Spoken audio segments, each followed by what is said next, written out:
in the country.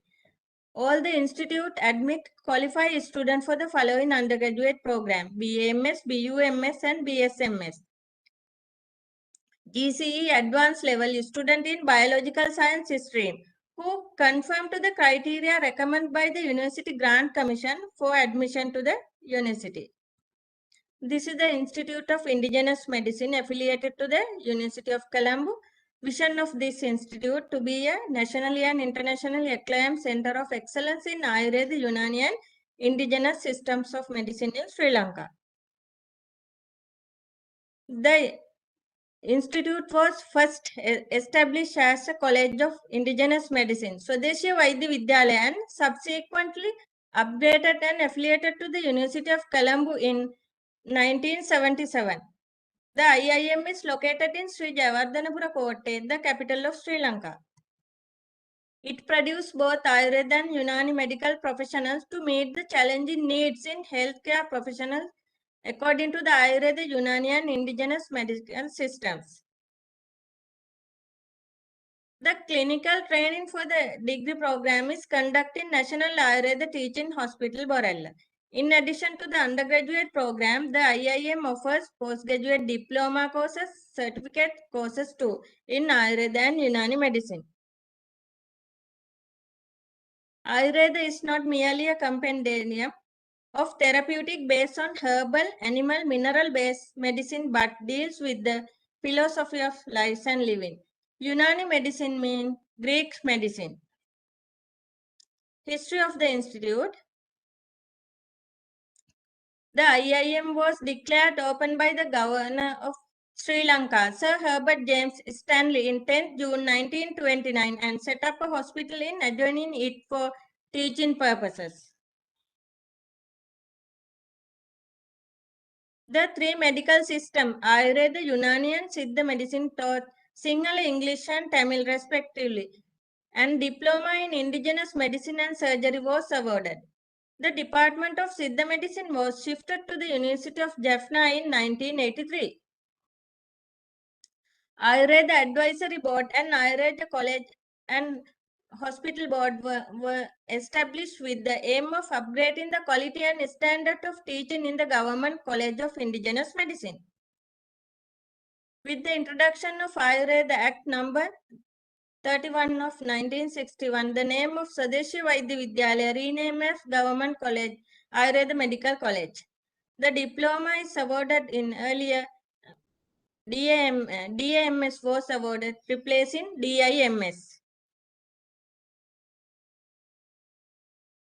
Later, the institute was affiliated to the University of Colombo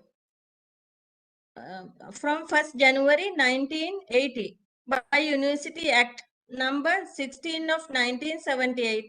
The name was Institute of Indigenous Medicine. In the 1983, the new curricula were introduced and replacing diploma. The Institute of Indigenous Medicine has been awarding BAMS and BUMS degree program in the Ayurveda and Unani systems of medicine separately. Until 2011, the BAMS curricula teaching medium was Sinhala. In 2011, curricula was changed as 5 academic levels and medium converted to English. Each academic level consists 2 semesters and end of the semester and semester examination was there.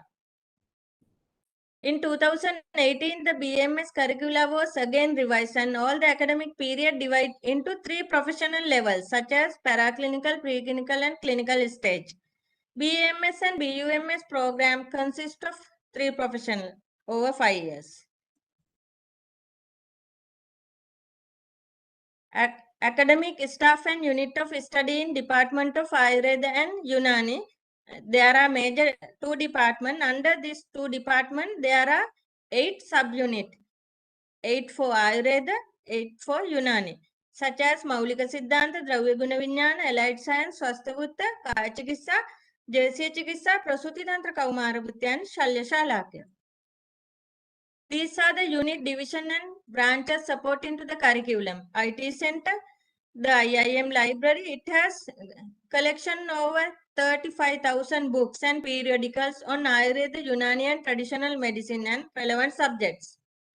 And there was a skill laboratory and administration and capital work branch, examination branch, student affairs branch, establishment branch, academic and publication branch was there, and finance branch, internal quality assurance cells, ethics review committee was there, and career guidance unit for smooth function of the program. This is the administrative structure of the institute. This is the graduate profile. What is the final product of BAMS, BUMS or BSMS in Sri Lanka? Understand the Ayurveda Unani principles and modern science and health and disease. Understand the various role of Ayurveda Unani graduate to promotion, health maintenance and disease and prevention. Demonstrate appropriate communication skills for group and communication requirement including colleague and other medical professionals, patient and their families, like that. For the BMS program throughout the 5 years, there are 20 different subjects were taught. Medium of instruction in English. Teaching method is the content of BMS study program is covered by lectures, practical field visit, clinical appointment, word class, problem-based learning activities, tutorial and small group discussions. Examination evaluation procedure. There are three leading examination, first professional, second professional and final professional. For the pass mark, candidate should get 50% out of 100 marks. Award of distinction. If the candidate who obtain above 75% mark, award the distinctions. This is the whole examination procedure throughout the 5 years. There was a research project. Research project is a partial fulfillment of the BAMS and BUMS, which reflect the student ability to conduct the research work. This is the evaluation criteria for the research project. There was a prizes and medals for the institute BMS, BUMS student. Professor Sarath Gamini Ranasinghe Gold Medal, Dr. Jayant Edri Singh Award, prizes awarded by Oriental Medical Science Fund, Dr. KPG Jayatilak Award, Professor Gunapal Amarasinghe Gold Medal and Professor Gunapal Amarasinghe scholarships. Gampaha Vikramaracha Ayurveda Universities. This is the picture of this institute. Gampaha Siddha Ayurveda Vidyalaya, and it was established in 1929. Ayurveda Chakravarti Pandit G.P. Vikramaracha in his personal land at Yakkala. That institute is located at Yakkala, 30 kilometers away from the city of Colombo. Notable milestone of the institute, 29 is started 1951, recognized as an academic institute. In 1982, it comes under Ministry of Indigenous Medicine. In 1995, affiliated to the University of Kelaniya, and 1998, BMS program started. On 4th March 2021, the institute was officially launched as the 16th University of Sri Lanka by Honorable President Gotabaya Rajapaksa. The name was Gampaha Vikramaracha University for Indigenous Medicine. This institute also CCIM approved curriculum was conducting, and there are 34 academic staff having postgraduate MD, PhD, MSc, MPhil qualified academic staff was there. And if we consider talk about Siddha medical system, there are two Siddha medical system universities in Sri Lanka: Unit of Siddha Medicine, University of Jaffna. The Department of Siddha Medicine was shifted from the University of Jaffna in 1983 from Colombo to Jaffna. It was shifted. And other Siddha Medicine unit is Trincomalee campus. It is affiliated to the Eastern University of Sri Lanka. BSMS, Bachelor of Siddha Medicine and Surgery program at the Unit of Siddha Medicine start with semester-based curriculum. They aim to enhance the graduate to be efficient and effective graduate to provide service to the community. And CCIM approved syllabus also conducting. This is the National Ayurveda Teaching Hospital of Sri Lanka. It is the largest hospital, oldest and largest hospital, and 200 meters away from the IIM. The National Ayurveda Teaching Hospital armed with consultant, specialist grade doctors, medical officers, and supporting staffs. Ayubowan, namaste. That's all. Excellent, madam. Excellent. You have given a clear words eye view, complete words eye view for Sri Lankan academic status. Definitely, we are grateful to you, madam. Thank you. Sir. Thank you. Thank you very much. Now, I would like to request our next speaker, dignitary of Sri Lanka, Dr. Dhammik. I am unable to pronounce, but Dr. Dhammik Ave Gunavardhane, I hope. So please excuse me if I am pronouncing you wrongly. Please excuse me. Okay, Ayubowan. He is Commissioner of Ayurveda in Sri Lanka. And Yes. yes, sir. Thank you for this great opportunity. My name is Dr. Thank you, Dhammika sir. Abhiguna Vardhana. Now Thank you you. can Thank you, pronounce sir. it now. Yes, sir. Yes, sir. Thank you so much, Yes. sir. And Thank you, sir. welcome all friends, my colleagues. And I can remember from the Dr. Angavilu also, we met earlier in India so many times. Okay, anyhow, now I am the Commissioner of Ayurveda, the Chief Administrative Officer in Sri Lanka regarding this traditional system of medicine. Okay, anyhow, now today my topic is administrative structure of Ayurveda practice in Sri Lanka. And you know that in Sri Lanka, normally we are calling always, I am talking with that the pearl in the Indian Ocean. In a traditional healthcare system, starting from the Sri Lanka, I think more than about 5,000 years. In history, King Ravana, you know that all the Indians also know that the King Ravana, and normally we are talking about the starting of the Sri Lankan traditional system of medicine from that era of that king. And I want to tell you another thing. You know that the world first hospital, if you want to see, you should have to come to Sri Lanka in Anuradhapura area. Normally we call it the Mihintale. Now, when you go to that place and you can see that these type of pictures, and earlier in that ancient time, the Sri Lankan person, the Rishi, came to the that conference, Ayurveda Avataranya, we call that the Pulasti Rishi. That statue, and you can see that my presentation, there's a picture of that the Pulasti Rishi in Sri Lanka at Anuradhapura, Polonnaru area. He was the member from Sri Lanka for the Ayurveda Avataranya. In that time, we have the remarkable so many things from our history from the traditional system of medicine. But in Sri Lanka, we have the own Sri Lankan system of medicine, and after that, the Indian we got that the Ayurveda, Siddha, Unani, and other system of medicine, homeopathy, and other traditional system of medicine from the other countries.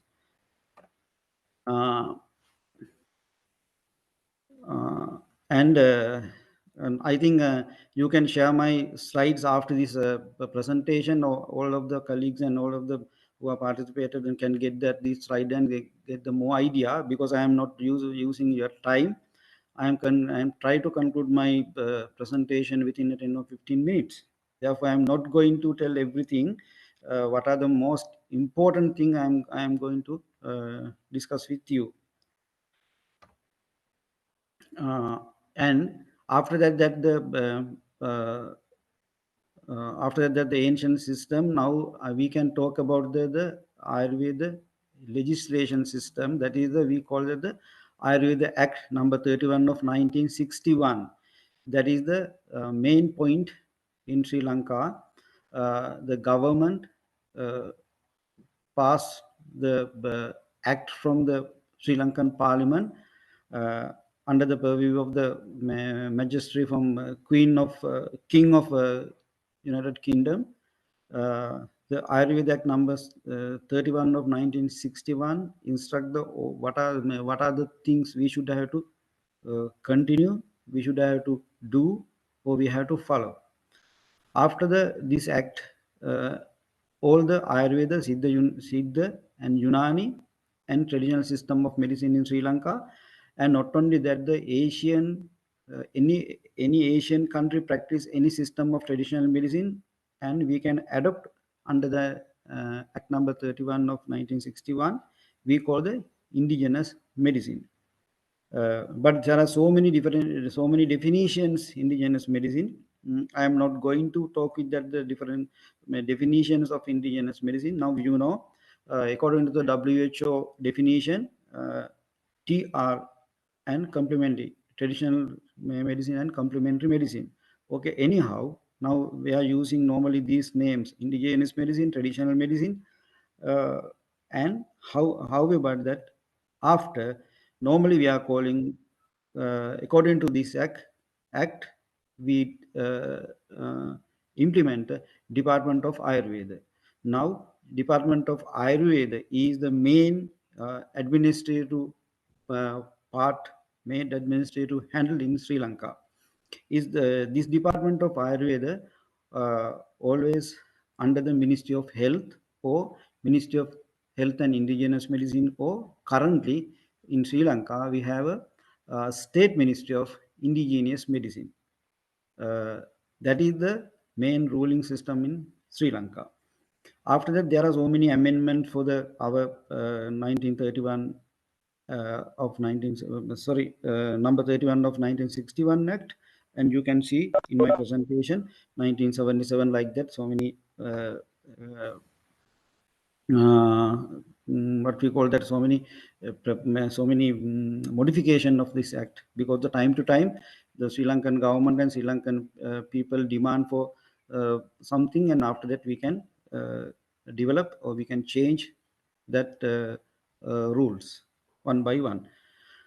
Okay, now you can see the Department of Ayurveda in Sri Lanka. In that time, now we are in the State Ministry of Indigenous Medicine Promotion and Rural and Ayurveda Hospital Development and the Community Health. Now you can see in these days Sri Lanka more practice the community medicine in Sri Lanka, because you know that in these days we are all over the world, we are suffering from the COVID pandemic. The more services now we are doing under the community health. And you know that the WHO says the PHC, primary health care, we are practicing under that primary health care through the community medical system too. This is the main objective of the department. Number one, the provision of establishment and service necessary for the treatment and disease, and generally for the prevention and promotion of the health of the people according to Ayurveda. Now there's a word, according to Ayurveda. That means we can't practice the modern medicine according to this act. Number one. Now B, the encouragement of the study and research Ayurveda in grant of scholarship and other facilities to person employed or proposed to employ in the department, and by the grant of financial aid, other assistance to institution providing course of study or engage in research in Ayurveda. That's mean all the institute, all the universities, all the colleges, and everything under this act. I think the same in India. It's not moving. PPT is not moving, sir. Which one? PPTs are not moving, sir. Yes. Now is Yes. okay? Now is Yes, sir. okay. Yes. Okay. Sir. Number C, the taking development and encouragement of the measure of the investigation of disease and for the empowerment of public health according to the Ayurveda. All under the, according to the Ayurveda, there's a special word. But some countries, I know that in this traditional system of medicine, they are using more other medicines in that system. But in Sri Lanka, always the law says everything what should have to do according to the Ayurveda. Okay, and this is the structure of Department of Ayurveda, and you can see after the sharing of this document, I am not going to discuss this matter, but I have to tell you one thing. In this system, the central government and the provincial government, there are two wings of administrative authority in Sri Lanka. That is why you know that the after the 13th amendment in 2013 in Sri Lanka, now we in Sri Lankan administrative system divide 9 provinces in Sri Lanka, like in a state of in India, like that. Anyhow, the central government, I am the main body department under the Department of Ayurveda. Then all the we are managing in under the Department of Ayurveda, and all provincials, there are own departments of Ayurveda. The provincial, like the in the central government, there is a commission of Ayurveda. In the provincial level, you can see that there is a provincial commissioners of Ayurveda. And in the central government, under the Department of Fire, you can see the National Institute of Traditional Medicine, National Research Institute, we call the Bandaranayaka Memorial Ayurvedic Research Institute in Navinna, and Medical Council. All the physicians and all the human resources on under this medical Ayurveda Medical Council, they should have to register with Ayurveda Medical Council, and our main office. And you can see this, the responsibilities of Department of Ayurveda, and we can say like that, under the WHO guidelines, primary health care, PHC, normally we are functioning like this, the curative care, the preventive care. But in the according to the WHO guideline, primary health care, we can cover all the system in Sri Lanka under the name of Ayurveda. Yeah, and I can show you now the Department of Ayurveda. What are the centers? You know that in Sri Lanka there are so many herbal gardens directly we funded by the government of Sri Lanka under the Department of Ayurveda, and we have the research hospitals and teaching hospitals. That is the central government hospitals. When you go to the provincial level, and you can see provincial hospital, the base hospital, district hospital, rural hospitals, and central dispensaries. But not then that if you go to the local government area, you know that the local government system also established in Sri Lanka. There are the independent dispensaries available in Sri Lanka. Now you can see the what is the distribution of our system according to the administrative structure. In Department of Ayurveda, provide the manufacturing approvals for the combination of the herb in case of the patent and proprietary Ayurveda medicines. Ayurveda treatment service, transport of Ayurveda drugs, manufacture of Ayurveda drug for sale, import Ayurveda drugs, provision of dangerous drug. These are the responsible body for the registration pharmaceutical and Ayurveda product through formulary committee. In these days, our formulary committee very busy, because you know that according to this pandemic, there's so many physicians, so many traditional physicians, they are telling we have drug for COVID, we have system for COVID. All the things we take in this Ayurveda formulary committee, and we control under this Ayurveda formula committee. And after that, there are consultants level doctors, consultant level physicians, and scientists, and all the people work together, and we approve. Without any drug, you can't distribute, or you can't use, you can't practice, you can't sell or transport approval from the Ayurveda formulary committee, except Ayurveda pharmacopoeia in Sri Lanka. And this is the simple slide for the how works with the Ayurveda Medical Council. You know that this is same as in India. Uh, now around in Sri Lanka, around 15,000 Ayurvedic physicians registered in the Ayurveda Medical Council, and Ayurveda nurses, Ayurveda pharmacists, Ayurveda therapists. All the people should have to register the Ayurveda Medical Council. But we are normally saying Ayurveda. All the Ayurveda Siddha Unani people should have to register this council. And this is the slide for Ayurveda Research Institute in Bimari. But I think the Bimari is Hindi or Sanskrit name is there are another meaning. But anyhow, we call the Bimari Bandaranayaka Memorial Ayurveda Research Institute. This is the main institute for the research in Sri Lanka, and you can see the vision of the Bimari. To be the leader in Ayurveda research from the nation. We started the 1960s in this Ayurveda Research Institute in Sri Lanka. I think that in that time, that day, the Sri Nehru came to Sri Lanka for the start this institute. And this is the very important Center for the Continuous Medical Education and the Development of the Human Resource in Sri Lanka. After the graduation and who are practicing in the outside, who are the people outside who are involved in the system. National Institute of Traditional Medicine, NITM, they give the Education and Training Institute in Sri Lanka. Early, the WHO and UNDP fund for the establishment of this traditional system in NITM. Now, own Sri Lankan funds we given for this institute for the upgrade the knowledge in Sri Lankan people who are engaged to the traditional system. There are 2 objectives and 6 division in the training in the Ayurveda in NITM. You can see that traditional medicine division and medical officers training division, management and development training division, subordinate staff training division, nutrition and community health division, and Siddha Unani medicine and training division, like that. There are 6 division, and all the divisions under the 2 objectives.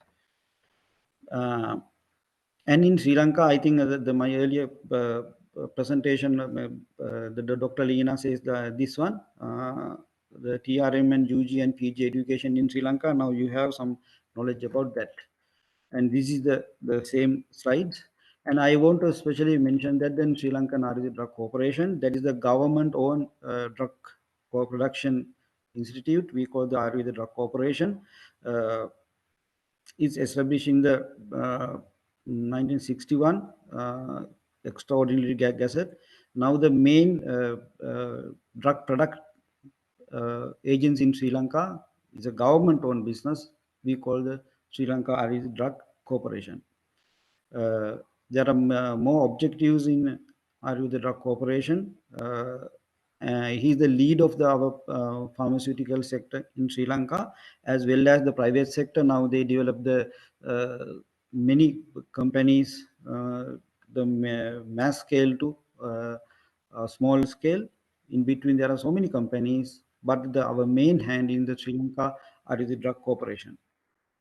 And I already discussed with you in the provincial department of Ayurveda under the provincial council system established in 1988. That is our managerial structure in Sri Lanka. I think you can understand how we are managing system in Ayurveda Sri Lanka. And finally, I have to say you something. I think there are more people linked with us, the more countries in this world. Now, I think that only India and Sri Lanka can share our product import and export system. The Indian pharmacopoeia are registered manufacture drugs, or Sri Lankan, under the Sri Lankan pharmacopoeia manufactured drug, we can import or export. But I know that the other countries, there are no legal provisions, and we are now in our structure. Now we are trying to get the negotiations and get the top level bilateral agreement for this one, and after that we can think and we can touch with other countries as a trade name of Ayurveda. This is my short presentation, and thank you for all the people joining with us. And the questioning time, if you want to know about more about this one, I can share my knowledge. Great, sir. Thank Great, you, sir. and I want for you. Very informative, sir. Great, sir. You have explained everything regarding administration of Ayurveda in Sri Lanka, sir. Great, sir. We are Thank really you. grateful to you, sir.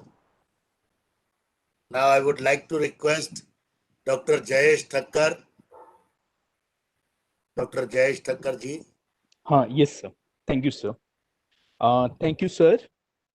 And to continue with our session, we would like to welcome our next speaker of the day, Dr. Vijayan Thamla.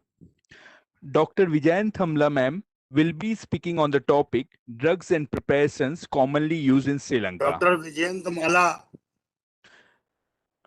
Doctor Vijayant Mala. Doctor has done BMS from Colombo. She is MD in Rasasastra and Bhaisajya Kalpana.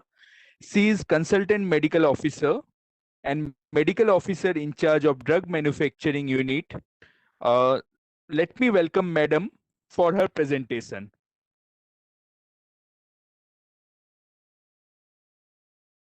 And all the doctors. Yeah, welcome, doctor. Yeah, welcome. Madam, sorry for some pronunciation mistake. You can share the screen and start your presentation. Actually, I am not going to present as a PowerPoint presentation. Okay, no problem, ma'am. You can continue. Thank you, madam.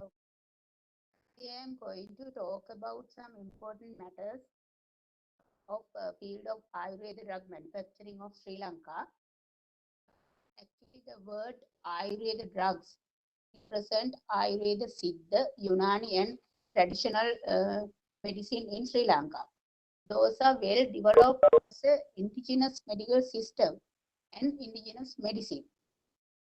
Near about 70% of rural population relies on traditional and natural medicine for their primary health care.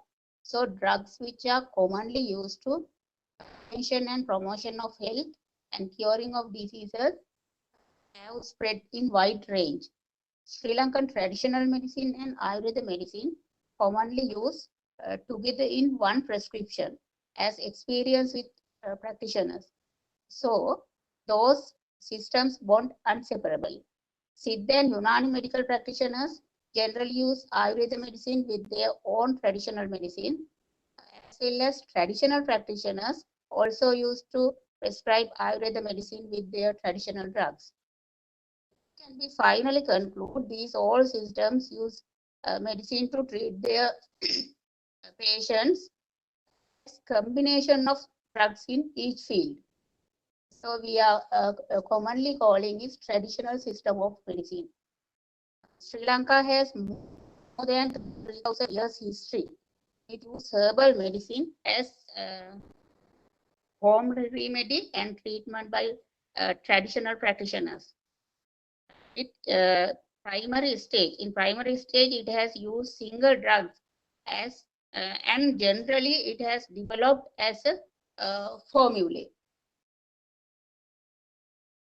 Herbal preparations, herbal mineral preparations, and herbal cosmetics are freely available in Sri Lanka with wide range of dosage forms, such as Asava, Arishta, Kashaya, Sharkara Kalpana, Arka, Kwat, etc. liquid preparations, and Kalka, Vati, Vatika, Varti, Modaka, Churna, Avaleha, Kanda, etc. semi-solid and solid preparations, as well as oil, Pita, Lepa, Kottali, Malahar, external preparations.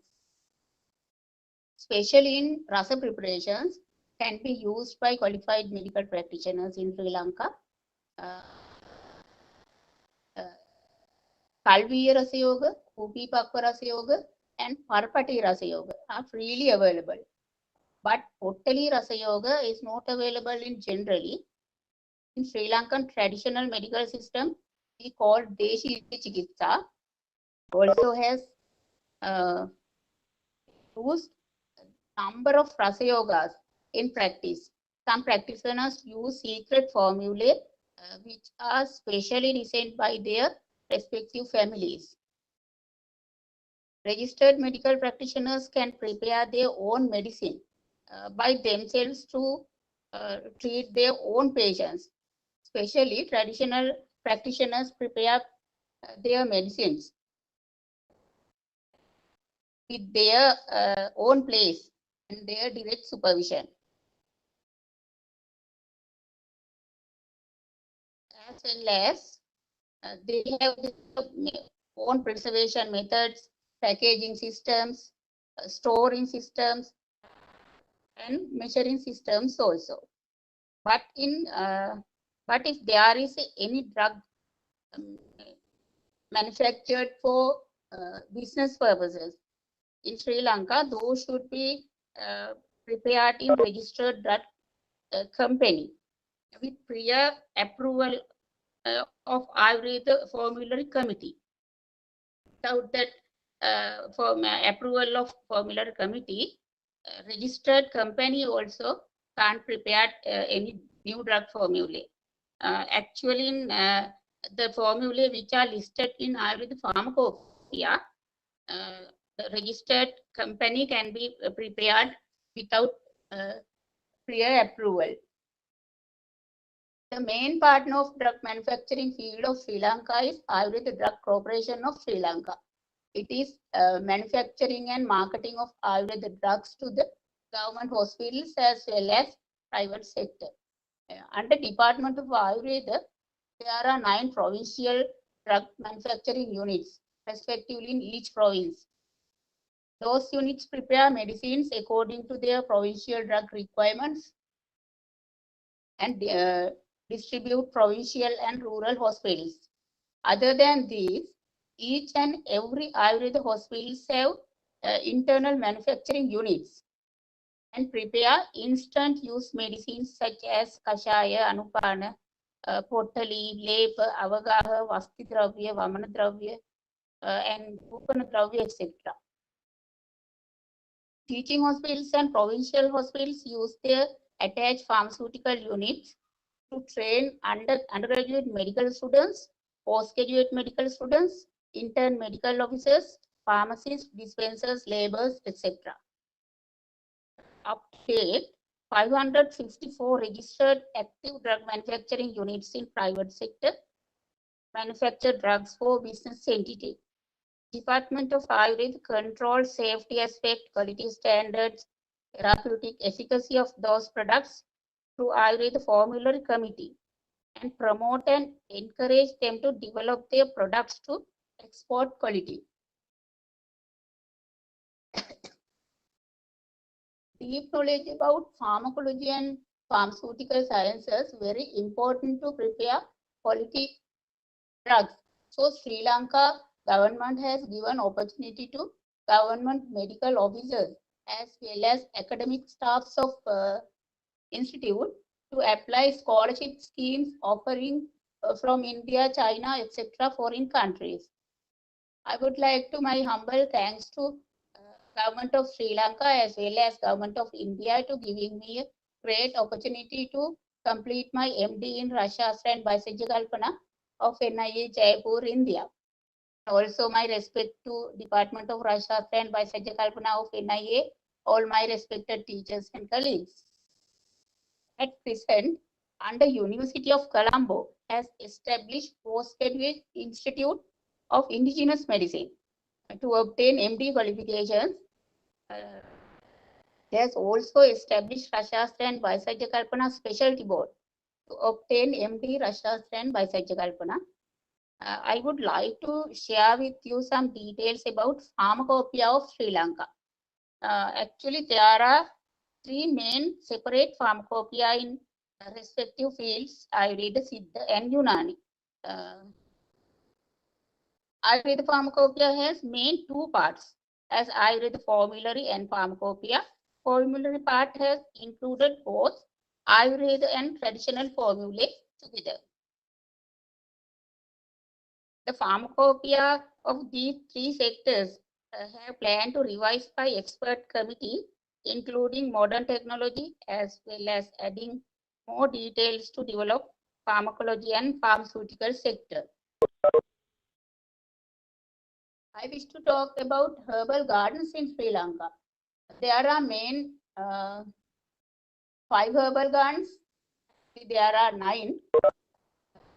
5 are main gardens situated in Haldumulla, Girandurukotte, Pattipola, Pallikale, etc. in whole Sri Lanka. There are maintained by those are maintained by Department of Ayurveda. Herbal gardens use awareness of school children's, Ayurveda students, Ayurveda physicians, and conduct plant exhibition, research and plant culture, etc. Herbal gardens supply their raw material production to the manufacturing unit through central stores of Department of Ayurveda. There are 2 main institutes directly related to the pharmaceutical sector in Sri Lanka. One is Bandaranaike Memorial Research Institute, responsible for standardization of raw material and finished product and develop analytical standards of raw material as well as finished product. This institute conduct research related to raw material as well as finished product. Another institute is Industrial Technology Institute in Sri Lanka, mainly responsible for the development of analytical standards and safe profile of the food and drugs. Ayurveda drug preparations has focused more attention to quality and safety aspect, but there is some difficulties and barriers such as unavailability of raw material. It's very big problem actually. Nowadays it is very difficult to find out real part of the drugs and real quality with real quality of raw material and high cost of raw material, preservation of raw material. We have to use more substitute to preparation of one formula. Those are the very big issue to the quality of drugs. Spurious drugs and misbranded drugs also harmful to this field. Minimum number of expertise in the field. Actually, in Sri Lanka, there are expertise in Rashastra and Vaisajya Kalpana. It is very low. Quality control, another barrier of this field, quality control of Rasa Aushadha. Actually, here is not developed well-planned method to quality control of Rasa Aushadha. Another thing is to enhance quality of Ayurveda drugs. I have planned to develop pharmacovigilance unit, enhance quality and develop quality standards for Rasa Aushadha. Revise of pharmacopoeia by expert committee. Increase research area in drugs. Actually, mostly research area going to the clinical study. We have to increase the research area as pharmaceutical study, analytical study, animal and antimicrobial study, etc. To clinical study. Increase expertise in the field of pharmaceutical field postgraduate institute through postgraduate institute of indigenous medicine, and develop herbal gardens and increases their annual raw material production. We can collect the real raw material without substitute from these herbal gardens. So we have to develop these, increase our drug quality, encourage community to cultivate medicinal plants. And we are going to request Drug and Cosmetic Act rules and regulation related to Ayurveda drugs to develop. That's all. Thank you very much for your attention. Thank you, madam. Thank you for a wonderful, insightful presentation about drugs and preparations commonly used in Sri Lanka. Thank you very much for your wonderful presentation. Now, we have Dr. Renuka Paris madam with us. She will be speaking on the topic Kai Chikitsa practice in Sri Lanka. Dr. Renuka ma'am, let me introduce a brief about her. Dr. Renuka ma'am has BMS, CMB, MD in Ayu Panchkarma from NIA Jaipur, India. She has done MSc Food and Nutrition, PGIA, University of Peradeniya DEP, Diploma in English for Professionals, SLIDA, DAC, and MSCF from Sri Lanka. She is a medical specialist in Panchkarma and National Ayurveda Teaching Hospital in Colombo. Welcome, madam, for your presentation. Thank you, Jayesh, and Aibon to all of you. So, thank you for a nice introduction about me. So, I would like to move my presentation. Shall I share my screen? Yes, madam, you can say. Yeah. Can you see now my screen? Yes, ma'am. Ma'am, you can have in full screen and start your presentation. Yes, it's okay, perfectly. Thank you, madam. Please proceed. So today I'm going to talk about briefly about the Kai Chikitsa scope and practice in Sri Lanka. So this is a topic that I have given. So I have made a small presentation on that. So this is the contents. So I read the medicinal practice at government sector, and then medical practice at the private sector, and then medical practice by traditional Ayurveda practitioners, and then little bit about the research in Ayurveda. So these are the contents, and we'll move to Ayurveda medicinal practice at government sector. So in the government Ayurveda hospitals, BMS, Bachelor of Ayurveda Medicine and Surgery, BUMS, Bachelor of Unani Medicine and Surgery, and BSMS, Bachelor of Siddha Medicine and Surgery. Graduated Ayurveda doctors are appointed as medical officers. In addition, traditional medical practitioners also appointed in our hospitals. Almost all BMS qualified medical officers are proficient in practicing Kaya Chikitsa and Shalya. Amongst them, some of postgraduate training such as diploma, MScs, MD, MS in the field of Ayurveda, in Kaya Chikitsa, Panchakarma, Shalya in Sri Lanka as well as in India. And some of them got qualification other than the Ayurveda, field of Ayurveda. They have done hospital management, and some were done public administration. Such degrees also they have followed. Those who obtain MD and MS or MS, and after completion of 2 years of post MD MS training, will appointed as medical specialists. So in our hospitals, we have the Ayurveda specialists as well as the other medical officers. At present, around the 40 to 50 Ayurveda medical specialists are working at the Department of Ayurveda and other provincial Department of Ayurveda.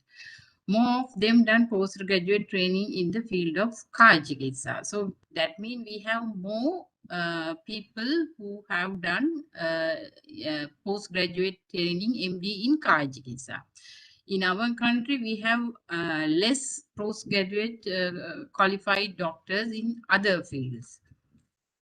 especially the Rasa Baisajja, Dravya Guna, we have less graduates. This is the hospital where I worked. This is the National Ayurveda Teaching Hospital, Borella, Colombo 8. So you can see in the downward, there is a picture that is the OPD of our National Ayurveda Teaching Hospital. So we have a big building for OPD building, as well as the wards. So in the government hospitals, usually they provides outdoor patient care as well as the indoor patient care. So we have two departments. So usually the patient comes to the OPD first, and they go to the medical officer who work at the OPD first. Then the doctor will do the consultation with the patient, and if the patient need further treatment, further care, then the doctor will refer the patients to the relevant clinic. Or sometimes if need the indoor treatment, I mean if the patient need to get hospitalized, then the OPD in charge doctor will refer to the IPD department. Otherwise, they are all capable to do consultation and give the treatment to the patients. It is the normal way how we handle the patients at the hospital. National Ayurveda Teaching Hospital is one of the leading hospitals provide Ayurveda treatments for the public. People from different parts of the island visit the hospital to have Ayurveda treatment for various diseases. Hospital established 5 departments parallel to the existing academic divisions at the Institute of Indigenous Medicine. Kaya Chikitsa, Bala Roga, Sri Roga and Prasuti, Shalya and Shalakya, Shastarutta and Deshiya Chikitsa. So these are the 5 departments. So under the 5 departments, we have a separate clinics as well as the wards for each specialty. Kaya Chikitsa wards, Panchakarma, Bala Roga, Sri Roga, Prasuti, Shalya and Shalakya, and for the Swastarutta, and especially the Deshiya Chikitsa, the medicinal system which we follow by our own. Although the Kaya Chikitsa and Panchakarma operates in a one department, the hospital has a separate wards. It usually functions as a one department, Kaya Chikitsa department, but we have the separate wards, Kaya Chikitsa and Panchakarma. And also we have a separate clinics for Kaya Chikitsa and Panchakarma. In IPD, we do all Panchakarma procedures such as Vamana, Virechana, Vasti, Rakta Mokshana and Nasya, including Kerala Panchakarma as well. These are we practice at IPD and OPD as well. Under the Department of Kaya Chikitsa, established special clinics for non-communicable diseases such as especially the diabetic clinic, Hridroga, Medoroga, and chronic kidney diseases and cancer. In addition, we have a special clinic for Sandhi Roga, Vata Roga, and Charma Roga, Shwasa Roga, etc. We have more than that. I have not mentioned all the diseases, but we have clinics for the other diseases as well. Also establish special clinic for senior citizens, and there is a Ruvanari clinic for the beauty treatment as well. These are the common diseases which we treated at our hospitals. So especially I have categorized into 3. The mainly we got the neurological diseases, Vata Roga, especially the Agata, the stroke, hemiplegia patients, because in Sri Lanka, the most of people are believing Ayurveda treatment is very good for the hemiplegic condition, stroke. That's why the most of people are coming to our national hospital as well as the other every rural hospital to get the treatment for hemiplegia, paralysis. And the Kati Graha, Kati Shula, Manya Stamba, Manya Shula, Gudrasi, Avabahuka, Kampavata, Vishwashi, and Ardita. We are getting more often patients in these diseases. The next one is the skin diseases. Kitiba patients, psoriasis, Vata Rakta Kushta, eczema, Shvitra. So in Ayurveda Research Institute have a separate clinic for Shvitra. So in there they get in clinics more than 200 patients per day for Shvitra clinic. Visarpa, Vishpota, Dadru, Nilika, Vyanga, even the Yavana Pidaka. Those people are coming to get treatments at our hospitals. In addition, GI diseases, Amlapitta, Grahani, Aruchi, respiratory diseases, these are the very common Kasa and Shwasa. People are coming. And NCDs, other diseases, especially every hospital have Madhumeha clinics, diabetic clinics, hypertension clinics, Medo Vruddhi, and clinics for Staulya, Hridroga, and cancer, chronic kidney diseases, Mutra Roga, especially the BMRI, Ayurveda Research Institute have all these clinics in their institute. So then we move to the treatments, how we do our treatment for the patients.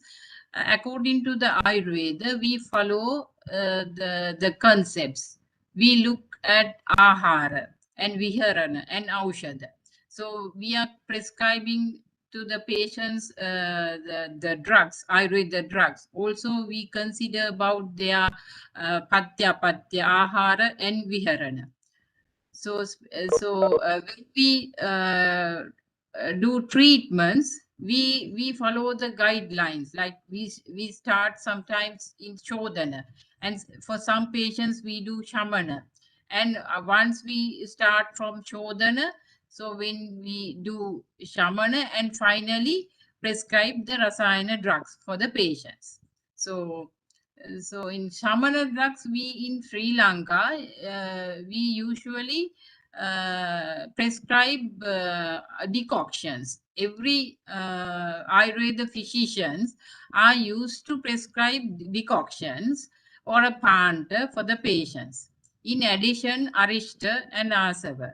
So when we talk about Kalka and Gutika and tablets, in Sri Lanka, we mostly used our traditional recipes, Kalka, like Navaratna, Sharkara, some Sitarama. So we used our own preparation.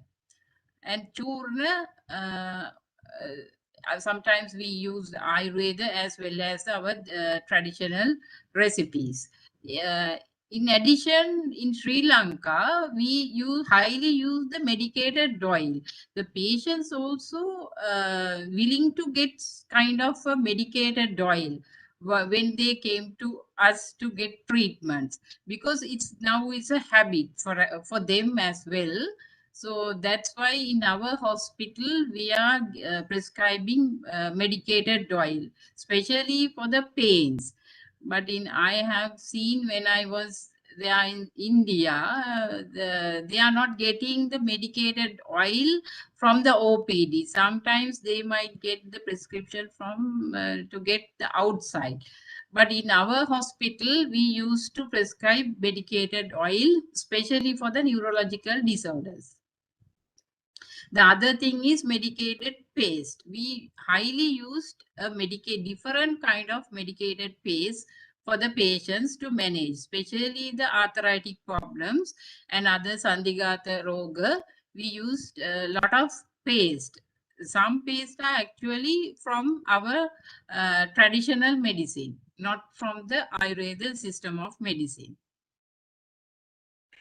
And the patya we consider much on patya ahara. We are used to prescribe the patients about the patya, also the viharana, do's and don'ts.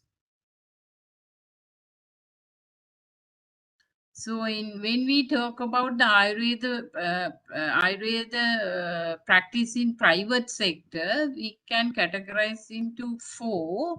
The first one is we have Ayurveda private hospitals, medical centers and dispensaries. Again, wellness centers and spas, and Ayurveda health resorts and hotels. So there are four categories. So when we come to practice Ayurveda private practice in hospitals, this is the hospital where I work before joining the government sector.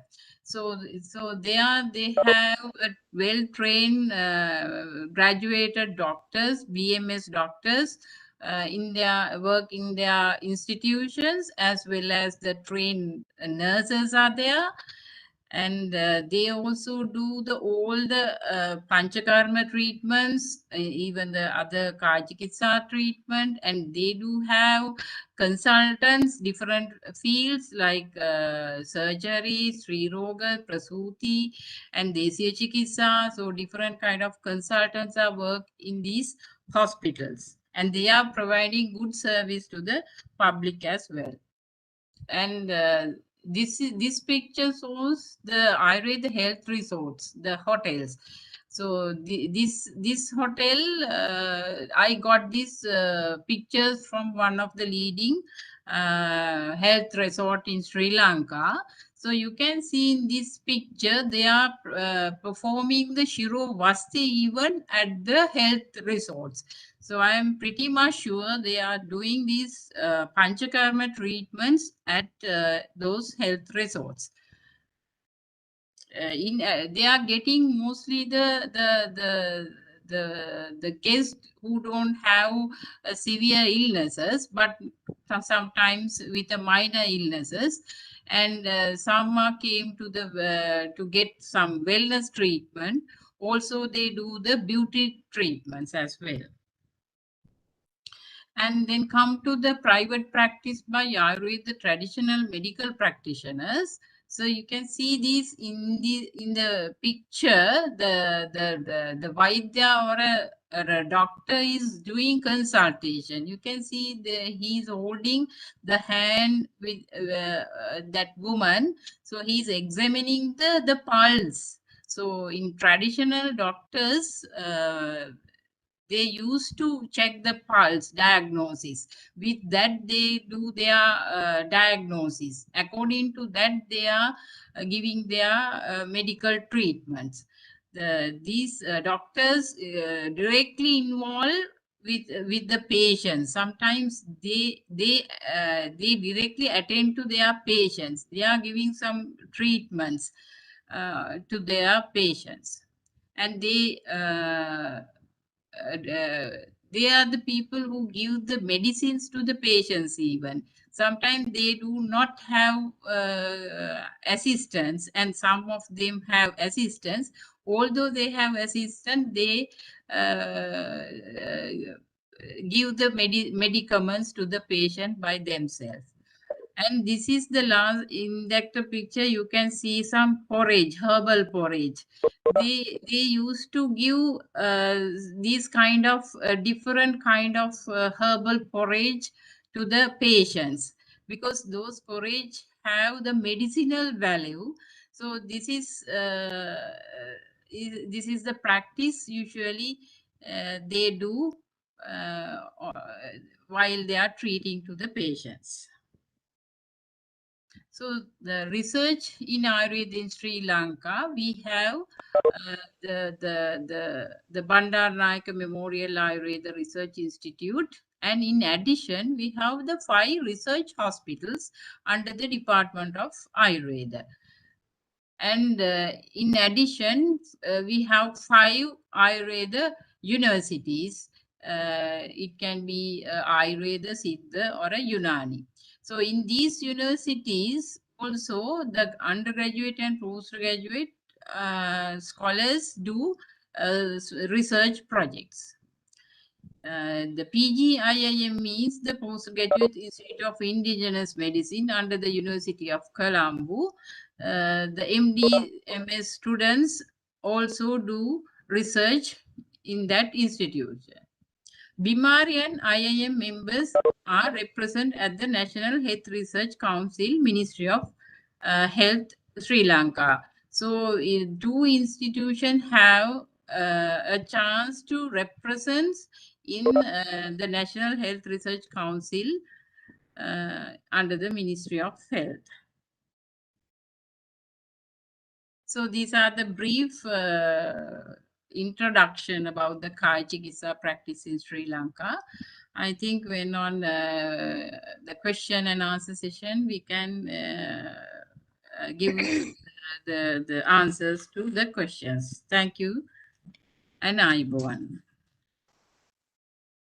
Thank you very much, madam, for an excellent presentation. We came to know lots of things about the practical aspects, and it was really a wonderful presentation. Now, the 5th speaker of our day, it will be on Salya practice by Dr. Priyadarshini madam. And moving on to Dhanvantari Adhikar, let me introduce Dr. K.C. Priyadarshini madam. She is a consultant surgeon and she has done MS in Salya Tantra from Rajiv Gandhi University of Health Science, Karnataka, India. Her BMS have been from University of Colombo. Her working experience are as a consultant Ayurveda surgeon and as medical officer in Government Ayurveda Hospital. She have been medical officer in charge and she have lots of review articles and presented papers in many seminars as a resource person from surgery clinic to Panchakarma treatment in special diseases to Ayurveda and drama therapy. She have wide range of presentation. In her extracurricular activities, she is a registered Master Ayurveda Specialist of APNA, the club president of Lions Club International, and she have won many awards also. She is Outstanding Women Leadership Award in Healthcare, the Women Icon powered by Times Women, and Certificate of Excellence by Sri Lanka government. She have social media presence and she have extra qualifications. So let's take the pleasure to welcome Madam to the dais. Madam, you're welcome. And please bless us with your knowledge of Salya practice in your nation. Welcome, Madam. Thank you, Janesh. Ayubowan, respected doctors and dignitaries. Actually, I'm going to talk about spoken practice of surgery practical in Sri Lanka. First of all, I wish to talk about history of surgery in Sri Lanka. I think you may wonder because in King Buddhadasa, he was a surgeon. He has done Vedana Karma for abscess for a snake. And while doing that archaeological excavations, they have found some kind of surgical instruments such as blunt scissors, some sharp scissors, and some kind of other surgical instruments. That means we have surgical practice since our ancestors more than, I think, 2,000 ago. And moreover, we have traditional practices like Kadum Bindum, that means fracture management, Vidum Pilisum, that means Vedana and Agni Karma, then Pilisum Chikitsa, that means burning cases management, Akshi Shalya Chikitsa, that means surgery for eye, and Nila Chikitsa, that means Nadio Marma Chikitsa. They all have done in earlier Sri Lanka. That means we have not introduced that all surgery as well as that Ayurveda practice to the Sri Lanka. They all have inherited to us. That means that traditional practice and the Ayurveda practice, they all started and they all practicing since our ancestors. So we have not that much restricted for that surgery practice. Then I will draw your attention to education levels who are doing that surgeries. Earlier, how they have mentioned, likewise, we have that colleges. From there also, we can learn Ayurveda, then allopathy, as well as traditional practice, skills, and knowledge. And more than that, in that diploma in Ayurveda students also, they are getting enough knowledge and skill about that surgery diseases. And as the earlier we told, we have that first degree, we have BA, MS. Moreover, we can do that our specialty as in India or locally in our postgraduate institute to be a surgery practitioner. And especially in our internship, there have 4 quarters. Out of that 4 quarters, they are getting one chance to practice with traditional practitioners. At that time, they can practice with such amount surgery practices. And now we will see what kind of treatment centers maintaining here.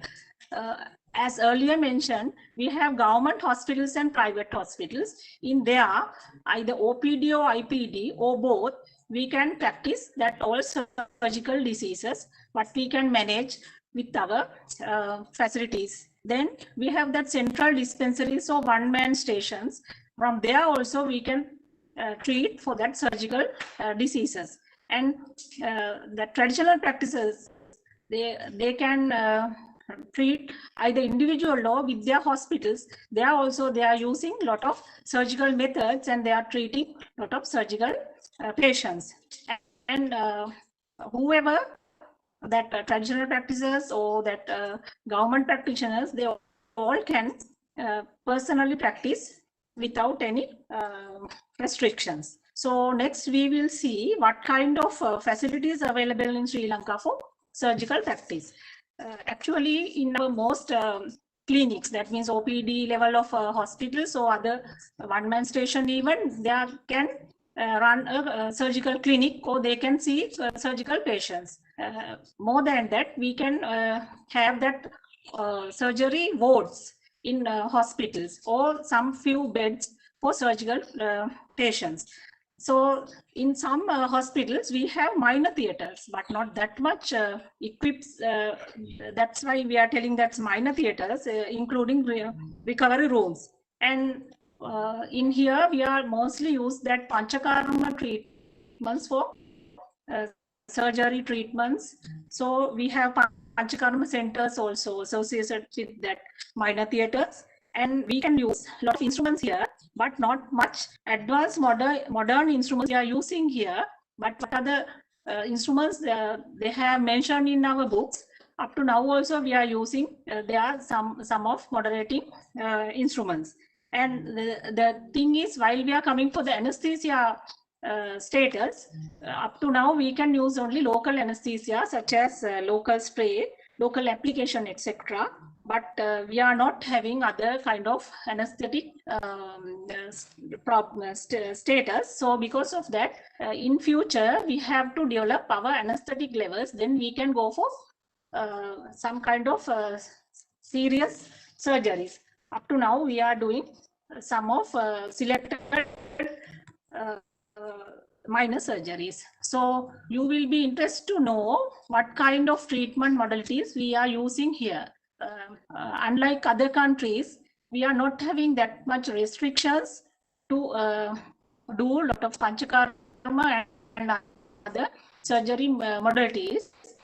So we are normally using that herbal drugs and rasa drugs and that all kind of panchakarma and especially agnikarma and all kind of charakarma and all types of raktamokshana, especially that jalaukavacharana and ashtavida shastrakarma. Moreover, all the shashtivida upakrama we can use here. Normally, the patients who are afraid to go for the surgery, or who are rejected from other other medical systems, and who are afraid to undergo the surgeries, who are not fit to surgeries, and who need to vast range of antibiotics. They can prevent antibiotics while we are treating Ayurveda treatments. And moreover, sometimes in other ways, if not we are telling that allopathic, they have only surgery for some problems, likewise amputation, cholecystectomy, thyroidectomy, hernioplasty, likewise. But in early stages of these all kind of surgery problems, we can treat them very successfully for their benefit. Sometimes they can avoid that surgeries even.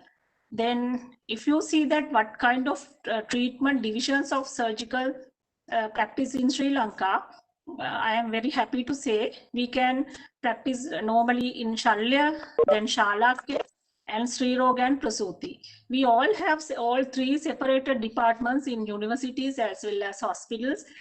So we have separate clinics. Likewise, we have separate wards or even separate beds for these kind of patients. Mostly, if you see what kind of diseases and what kind of treatments we are using one by one, you will wonder, because we are using a lot of panchakarma, including Basti, Nasya, Virechana, Rathamokshana, as where they needed, and especially Rathamokshana. Normally that leech therapy and that other bloodletting therapies, most of that traditional practitioners as well as government practitioners and private sector even, we can use such treatments, and especially Agni Karma. That Agni Karma we are using here, that Panchalauha Shalaka. If not, sometimes we can use some kind of other medications and some traditional practices even. So a lot of patients are coming for that Agni Karma treatments for specific problems, because we can prevent them, their recurrence, and we can give that very good permanent cure for some problems within 2-3 sittings. And that Shara Karma, I think in the world, after that Indian treatments, I think we are the second place to do that Shara Sutra for that fistula. Not only that anal fistula, a lot of kind of fistula and some kind of Nadivrana, we are using Shara Sutra. Sometimes we are using Pratisharaniya Shara as well as that Paniya Shara. And that some kind of minor surgeries, we are using all kind of Shastra Karma. For that, we are using moderated Upakarna, that means Yantra and Shastra. And not only that Yantra and Shastra, we are using some kind of Panchakarma and kind of pace, some kind of oral medications. And anyhow, we are giving very good relief for the patients, and we can mostly cure them totally.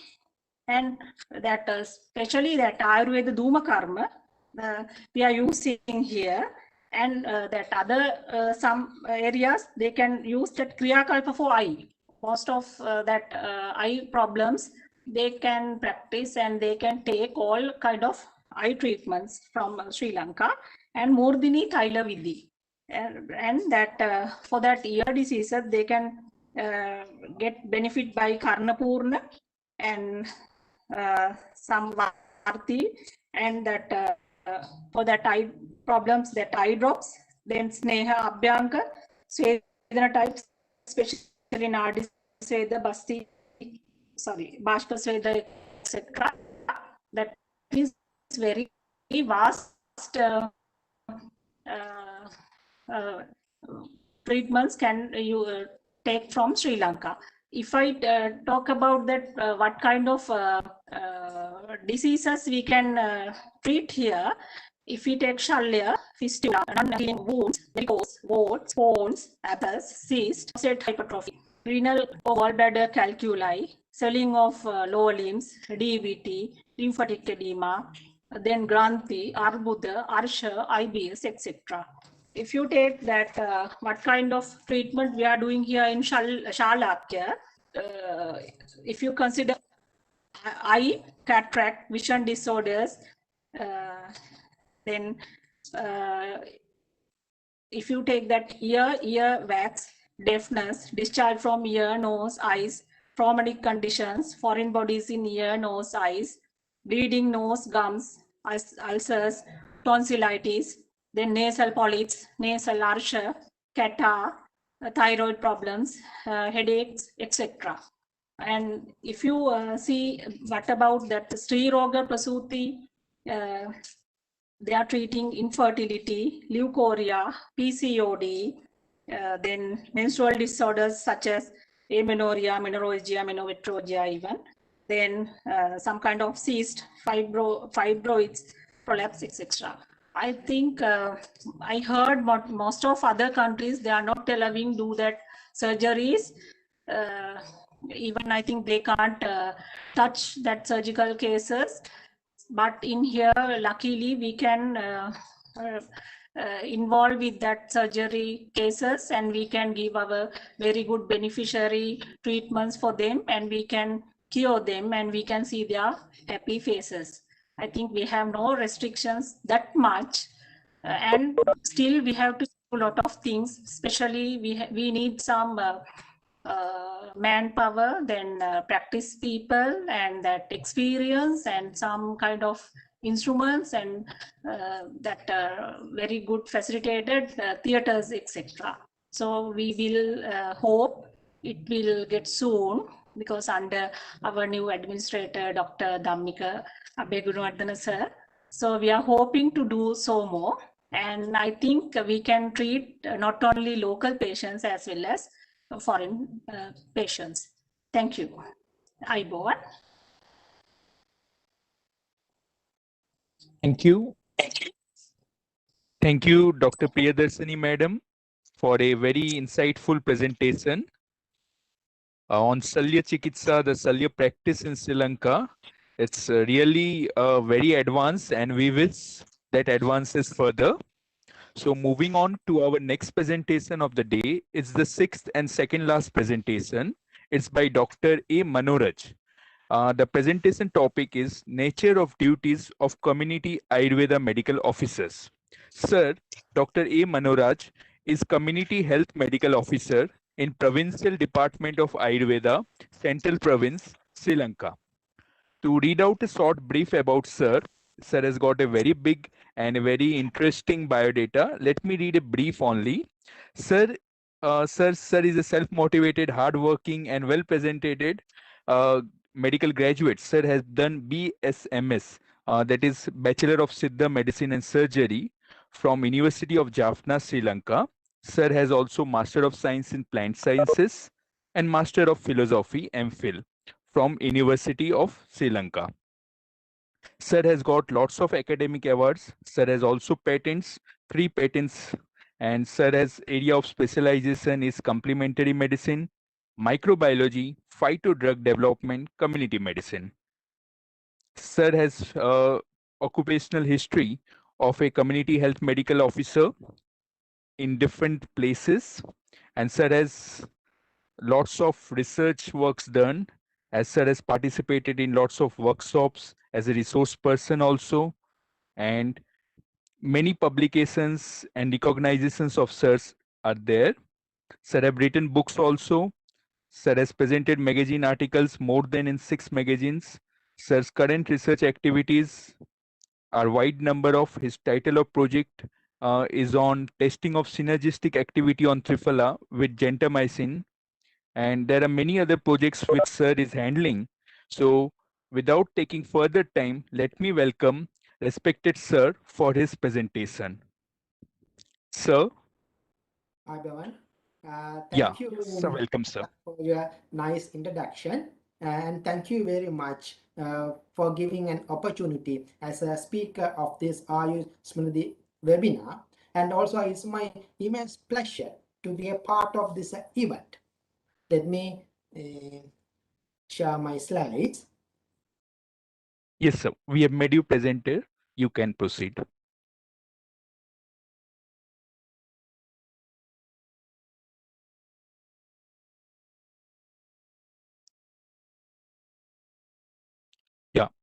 It's visible, sir. Full screen and you can begin. Thank you, sir. Thank you. Today I'm going to talk about the service provision of the preventive aspect of Ayurveda. The ancient Sri Lankan peoples more concerned in preventive care. They have already practiced traditional food patterns and healthy lifestyle in daily activities. They have already practiced the health disciplines which are introduced by health professionals currently, especially due to the COVID-19 pandemics. Especially the ancient civilians used the traditional disinfectants. Especially they have used the traditional disinfection as the neem leaves, turmerics, and especially for some herbal fumes. Not only that, they are um, um, using the hand washing techniques, especially when we are um, preparing the foods and when before the preparing the some medicines. Not only that, the keeping some distance to patient, the person to patients, especially they are not allowed to enter the village in certain temples functions, especially that ancient time, the peoples are not going to outside or not allowed to come inside the village because in the some functions in their villages.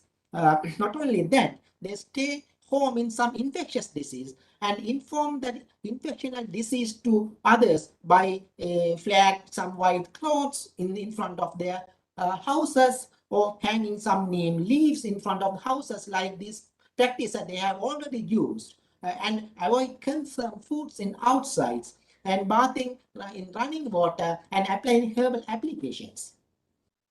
But the key reasons are disparate herbal concerns because the good health habits that have been already followed by ancient civilians are gradually disappearing because of the some reasons. It leads to inappropriate dietary practices and life practices. In addition, WHO has documented gaps in service capacity have led challenges in consistent quality of healthcare. The Declaration of the Alma Ata and the Declaration of Astana emphasize the community-centered, individual-centered primary health care to provide universal health coverage to public primary health care through their full participation to empower the individuals and communities.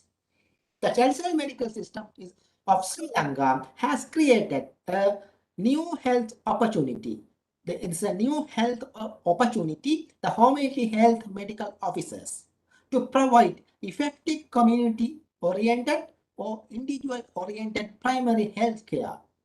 The community health medical officers, they are graduates of Ayurveda, Siddha, or Unani system of medicines. After that, getting internship, they appointed to all 332 divisional secretariats of 25 districts of 9 provinces in Sri Lanka. They have coverage. They are going to every doorsteps of the villages. They are going to every doors of the houses of villages and introducing the healthy lifestyles, healthy food patterns, and giving advices to the peoples who are living in villages as well as who are in urbans. Even though there are some threats the community health medical officers are facing because that indigenous medical system is not included in the national health policy of Sri Lanka yet. And there's some community health medical officers are facing some problems because that they are not received the legal recognition yet. But we are believing we can get this recognition very soon in near future. Services of community health medical officers. The community health medical officers conducting variety of community health programs in village level with community participations, awareness programs, workshops, demonstrations, mobile services, and etc. They are conducting the domiciliary care especially in the quarantine peoples, the infected patients, mild cases in home, dengue awareness programs, nutrition awareness programs, non-communicable disease awareness programs. This time they are going to their doors and aware the publics regarding these diseases. Not only that, the community health medical officers are conducting collaborative, multi-sectoral and transdisciplinary approach. They are not only they are working alone, they are connecting with other institutions, especially agriculture, administration, health, education. They are connecting with institutions and conducting this community health activities. And not only that, they are working in local, regional, and national levels. It seems as a One Health approach, this is the well accepted method of world. Not only that, the evidence-based practices. The community health medical officers they are visiting the villages and they are traveling to their working places, visiting their houses and observing what's the problem the people are facing. After that, they are working towards that problem to solve that disease or that health illness. The primary health care programs targeting all communities, especially we are the community health medical officers are targeting the nutrition, mother and child care programs. We are targeting in that programs, especially pregnant mothers, lactating mothers, preschool children, good health practices to prevent communicable disease and non-communicable diseases. In that program, targeting the school students, adult and youth community, government workers, non-government workers, spiritual communities, especially priests, education concern in temple. You know, in Sri Lanka, there are some spiritual institutions are conducting their schools to teach that good manners, good conduct to the students. Beyond that, we have the community health medical officers are concerned the elders. They are doing the elders care programs. In addition to that, especially they are targeting the empowering traditional physicians, women care and health programs. Not only that, the prevention of medicinal plants. In this category, the community health medical officers are targeting to establish home and herbal gardens, the model home and herbal gardens in the homes as well as some institutions. Not only that, they are preserving the natural resources of medicinal plants. When we are traveling to villages, they are working places. If we find some natural resource, they are working towards to protect that natural resources. Not only that, they are establishing the healthy village programs, especially the community health medical officers. They are selecting some villages in remote areas and they are working to establish the village in health approach. Especially they are working to do the health promotion in that area. Not only that, especially in the narcotic awareness programs, we are narcotic awareness program, the community health medical officers are targeting to the most vulnerable groups, such as school students, especially advanced levels, adult and youth communities, drivers, especially trivial drivers and other drivers. We are targeting to aware about the narcotics, the adverse effect of the narcotics. Not only that, the community health medical officers are empower, monitor, and regulate small and middle enterprises. We are help them and we are advise them and we are monitoring their activities and help support them their economic status.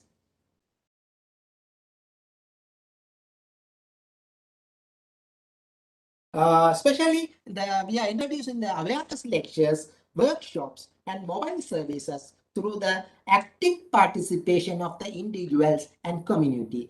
for community empowerment. This especially the community health medical officers are conducting people-centered activities at grassroots level.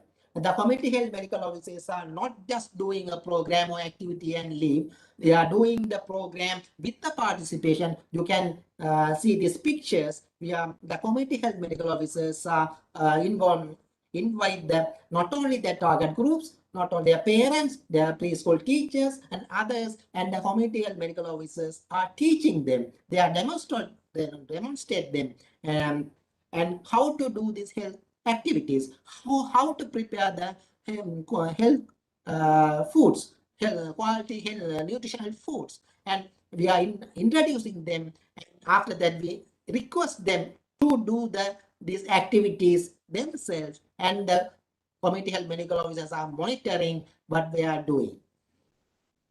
Not only that, the community health medical officers are working in the grassroots level. They are awareness regarding the non-communicable disease, chronic kidney diseases, and especially they are conducting the mobile services in remote villages. This is the strategy. The community health medical officers are using a strategy. The community health medical officers not only conducting just a activity, but also they meet the community again and again through different activities to make behavioral changes in every individuals of the community towards health promotion. The community health medical officers are meeting the same community target group again and again with some different activities, different kinds of programs, and they are trying to change their habits towards the health promotion.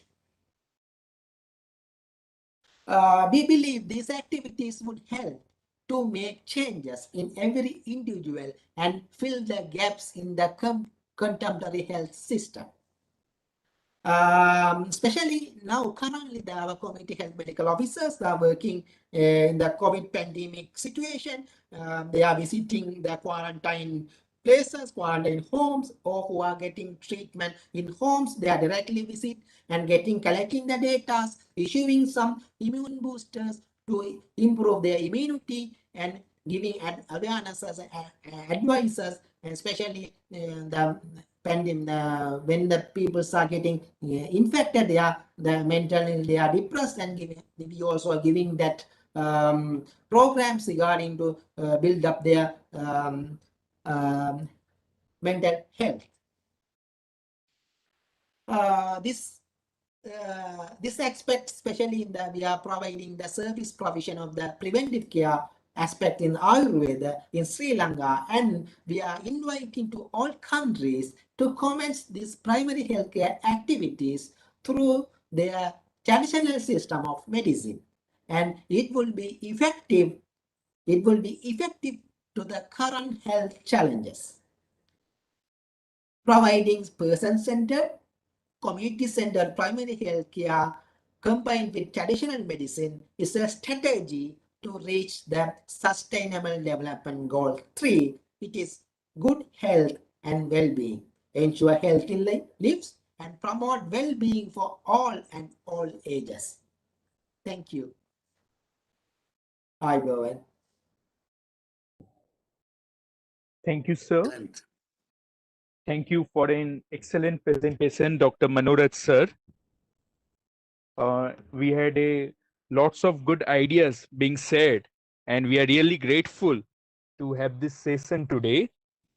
And to move on to our next speaker of the day, let me also request all the delegates and audience present, if they have any questions or discussion queries, they can put it in the chat box, and we'll have it at the end of the session. We had wonderful presentation, and I'm sure that we are all interested to know more about it. Our next speaker of the day is Dr. Sumudu Yu. Dr. Sumudu sir has done BMS postgraduate diploma in Ayurveda hospital management. Dr. Sumudu madam has done postgraduate diploma in Ayurveda hospital management, postgraduate diploma in Ayurveda. She has 14 years working experience as government Ayurvedic medical practitioner. She have been medical officer in Ayurveda hospital, Diethelwa 5 years, medical officer in National Institute for Traditional Medicine, NITM. She coordinates training programs in traditional medical practitioners and herbal plant training section, as well as in community medical, maternal and child care sections for 7 years. She is medical officer in Ayurveda Teaching Hospital, Borela since 2 years and has worked as CRMO, Chief Residential Medical Officer, for 3 months. We are indeed grateful to have Dr. Sumudhi ma'am with us. Madam, you're welcome. The desk is yours. Hi, Bowan. Thank you very much for giving me this opportunity to speak about our traditional medical practice of Sri Lanka. Actually, as we all know, medical system of each and every country is composed of different type of treatment methods. As mentioned by other respected speakers, there are various system of treatment methods proceeds in Sri Lanka. Those are Ayurveda, Siddha, Unani, Homeopathy, Allopathy, and indigenous medical system. So in Sri Lanka, it develops its own medical system based on a series of prescriptions, cultural beliefs, and practices handed down from generation to generation over a period of time. So our own medical system we call it as indigenous medicine, folk medicine, and traditional medicine. So this traditional medicine system is very much rich in unique medical preparations, prescriptions, pharmaceutical products, therapeutic techniques, as well as techniques of diagnosis. Especially, I want to tell here, traditional medical practitioners rarely using reports of new technology to diagnose the diseases or the treatment. They are expert in Nadi Pariksha or the pulse diagnose and diagnose the condition very accurately. So when we searching beyond thousands of years ago, there are evidence to prove that we have all the traditional medical system. But I want to say that I don't want to repeat again and again because each and every speaker mentions about our ancient traditional medical system, because whatever we are talking about a medical system, we can't forget our traditional medicine. So each and every speaker should mention about our history.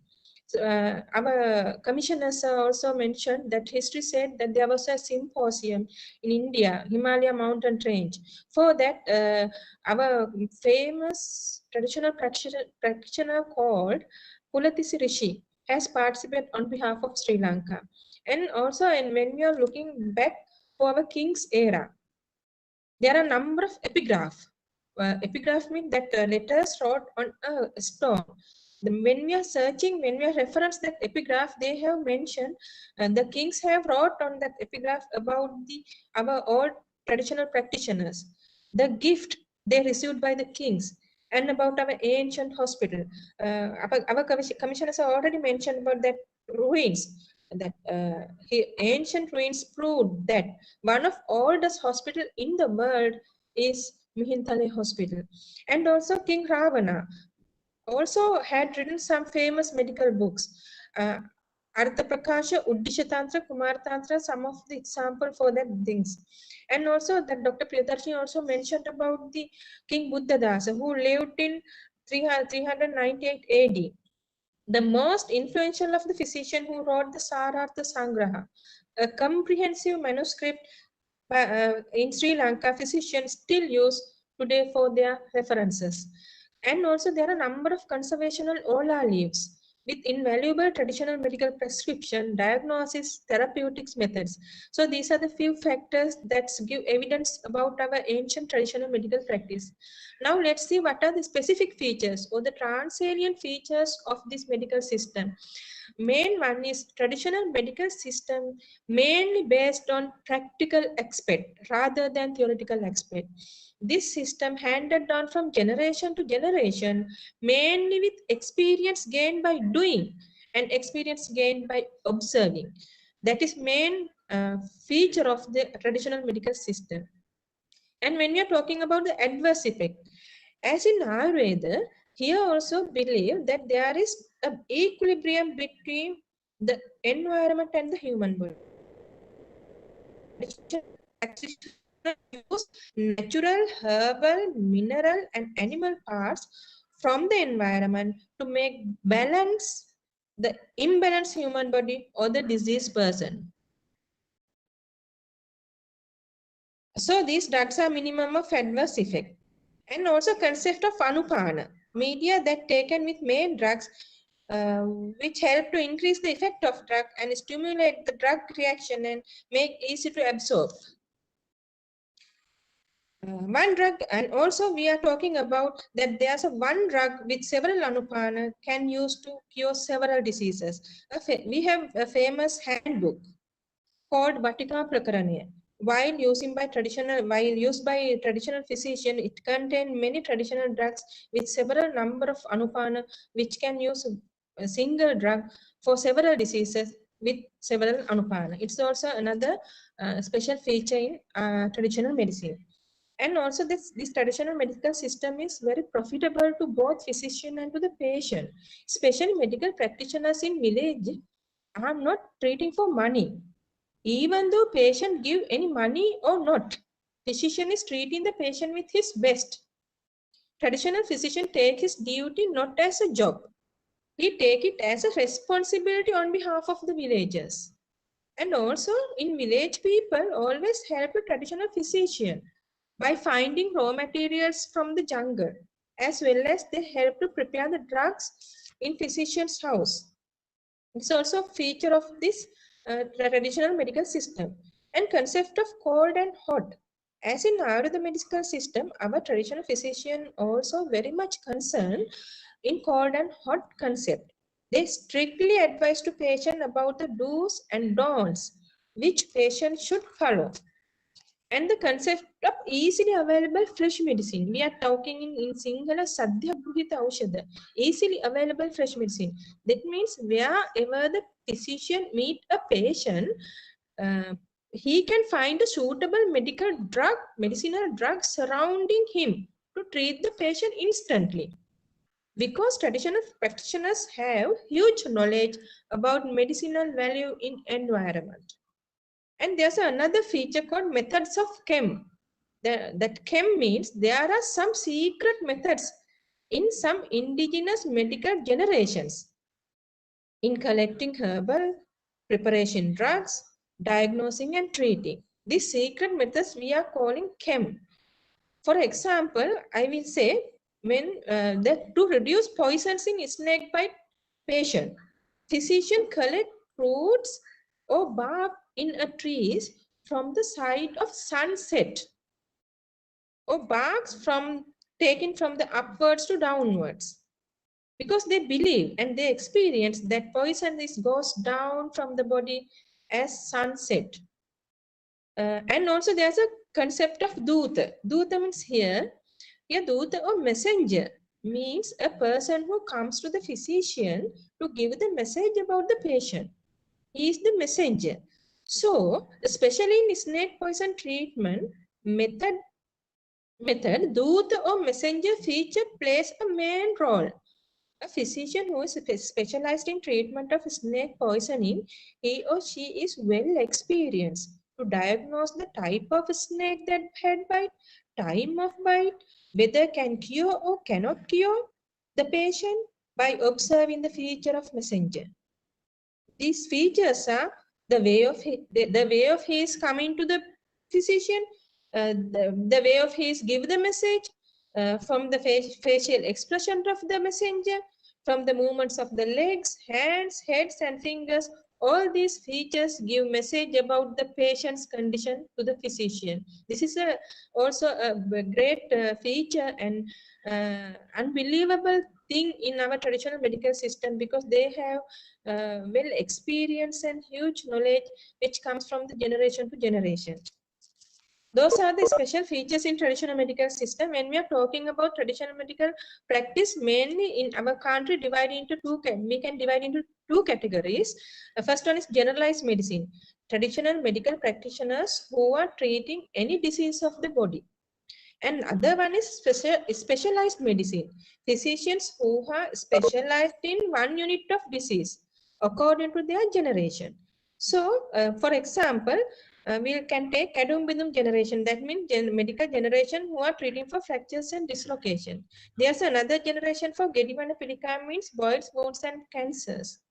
Some are treating for, some generations are treating for sarpavisha, that means snake bite poisons. Some generations treating for akshiroga, for eye diseases. Some are famous in unmada chikitsa, that means for the mental disorders. These are the some famous traditional medical practitioner generations in Sri Lanka. Horivila generation is very famous for fracture and dislocation treatment. Neelammahara generation is very famous for mental disorders. Nathungamu generation for boils, wounds, and cancers. And Vikramaraja generation for generalized treatment. And also here I want to special mention our invaluable, terrible heritage in Dambana called Trapper generation. This Trapper generation means single without Vedda, who have their own marvelous medical system. They take bee honey as sacred medicament in their medical system. Also, they use some ritual activities to their treatments. These are some traditional medical generations in our country. I want to talk about the situation of nowadays. What happened? Nowadays, there are nearly 10,000 traditional medical practitioners had registered under Ayurveda Medical Council in Sri Lanka. And also, there are many medical practitioners who are doing silent service in their villages. When we talk about present situation, to survive and longevity of this medical system, some traditional medical practitioners are now willing to give their generational knowledge to Ayurveda students other than their children, because other generation now more willing to get other jobs in modern global world other than their traditional heritage. So all Ayurveda undergraduate students get separate lectures on traditional medicine subject from specified traditional practitioners. And also intern medical officers get 1/4 from intern period to practice under traditional medical practitioner and need to submit final thesis. Not only that, as mentioned by other speakers, and we have also there in our main hospital, we have been allocated separate clinics for traditional medical practitioners to practice their treatment method. And also, when we are talking about traditional medical practice in Sri Lanka, we already want to mention about NITM, National Institute for Traditional Medicine. It's already mentioned by our some speakers also. So this is in 1984 to fulfill the gap of to increase the knowledge of the traditional medical practitioners as well as to upgrade the knowledge.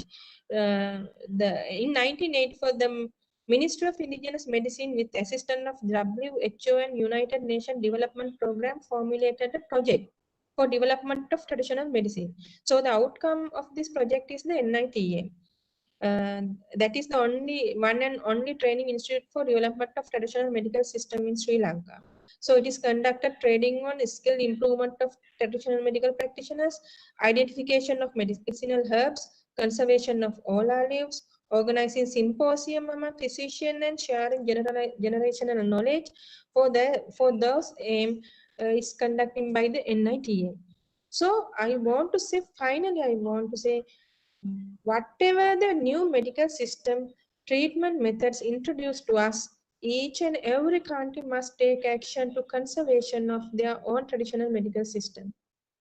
Thank you very much for your patient hearing, everyone. Thank you. Madam, Thanks a excellent. lot, Dr. Sumudu ma'am, for your excellent presentation on traditional practices in Sri Lanka. We surely came to know a lot about it, and we are really grateful to the galaxy of Ayurveda speakers from Sri Lanka which we had today. This exchange of knowledge will surely benefit many of us, and the recording of this webinar is present in YouTube link of Independent Research Ethics Society. And lastly, would like to thank also Dr. Priyadarshini ma'am and Dr. Suhas Sethi sir to introduce to all our speakers of the day.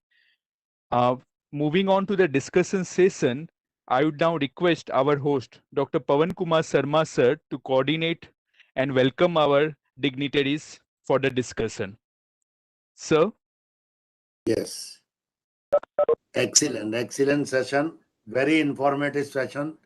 And really, we are enlightened by all speakers, selected speaker, dignitary of Sri Lanka.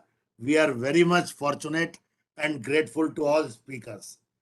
Now, few questions are there. Dr. Deepak Bhanot. Dr. Deepak, Yes, sir, I am there. Actually, I am in the market. So I am just waiting for my questions to be answered. So I have to join my family. right. Please ask your question, sir. Yeah, basically, I wanted to know, like, because what I could get from discussion that we can't sell any proprietary medicine, Ayurvedic medicine in Sri Lanka without the approval. So I just wanted to know, like, if an Indian company wants to sell some proprietary Ayurvedic medicine in Sri Lanka, what are the rules? Okay, I answer that question.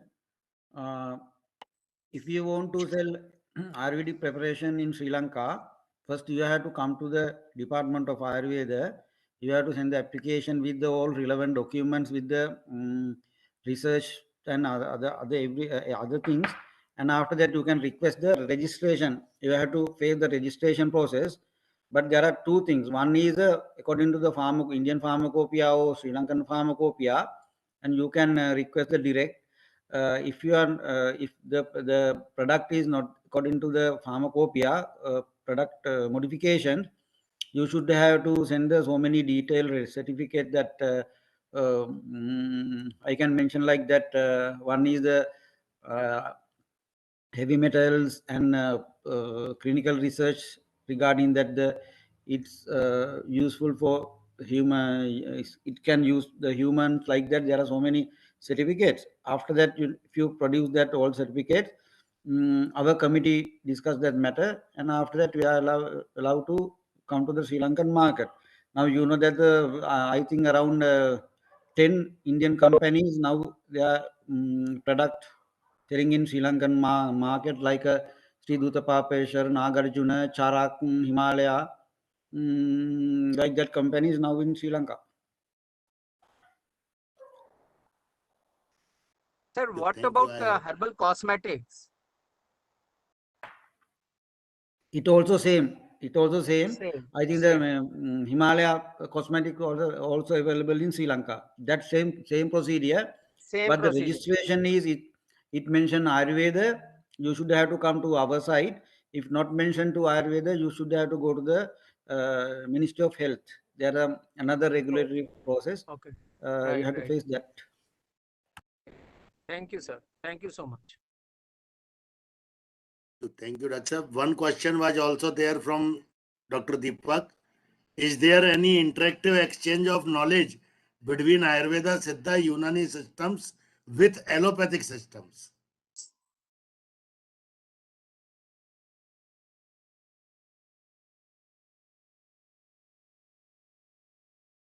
Sir, Ayurveda, Unani, and Siddha medicine include relevant modern part. We introduce and teach in relevant modern part to the student. Means with allopathy, our Ayush departments are not interacting for knowledge sharing, madam. Can we understood like this? I meant to ask, like, in there is some sort of integration while delivering the healthcare to a patient, like, or is it same as in India?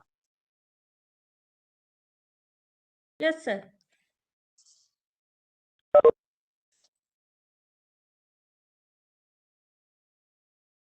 Excellent. I hope no question is there. Now I would like to request Professor Madan Thangvelu ji, Dr. Professor Madan Thangvelu ji, ji for the प्रणाम concluding remarks. जी प्रणाम और पवन जी नमस्कार प्रणाम first of all thanks to Dr. Pawan Sharma, Jayesh Thakur ji and Vishnu Prasad ji and all the people at Imami for putting this wonderful program together, and all the others connected with hosting this event.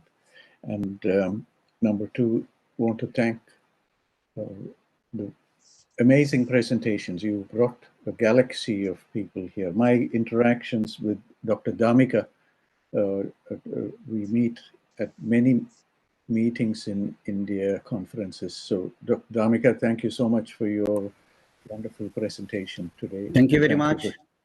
It's very happy to hear the comprehensive image that all the speakers have given in about the continuing practice of Sri Lanka. I just want to quickly touch on one or two things. 22 million people is the population of Sri Lanka approximately.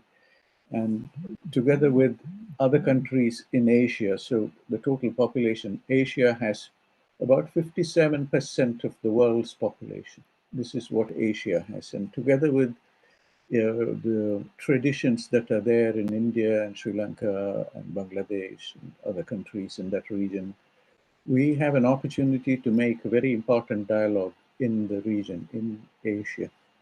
And I want to add here that the Southeast Asia World Health Organization's regional office is in New Delhi, and Sri Lanka has provided leadership there previously and continue to provide many offices for the World Health Organization, for the World Health Organization, Southeast Asia region.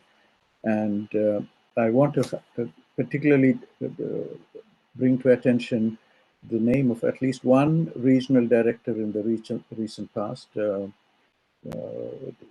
who helped a lot, Dr. Gunaratne, who helped a lot in advancing Ayurveda and traditional systems of medicine within the WHO. The dialogue is still very precious in WHO in Geneva.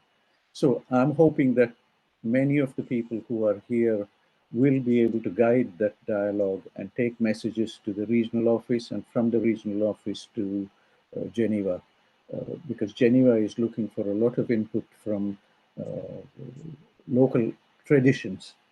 And in this context, I want to thank particularly the presentations on the Shalakya by Dr. Gunaratne. I don't know if you are connected in any way to the Dr. Gunaratne, who was the regional director for Southeast Asia, but thank you so much for giving people the confidence of the Shushrut aspects of of Ayurveda. In Bangalore at the transdisciplinary university, there is a big interaction. There's a big community doing integrative medicine together with many approaches from Shushrut Samhita and many, many things that are used every day in an integrative medicine mode. I wish there will be an opportunity for us to dialogue together with Pavanji and the ethics group and the transdisciplinary university in Bangalore. I hope there will be a chance to interact. I also want to thank our last speaker, in particular, Sumudu.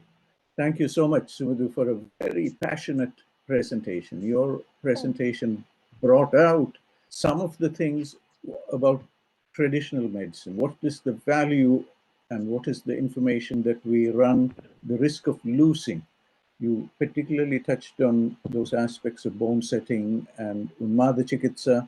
These are very, very important areas, especially the aspects of Unmada Chikitsa in a slightly broader perspective in terms of mental health and depression and all these things.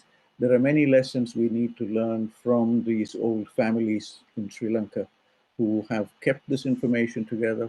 And in some instances, as you correctly say, they are now in a position to share this information with young students.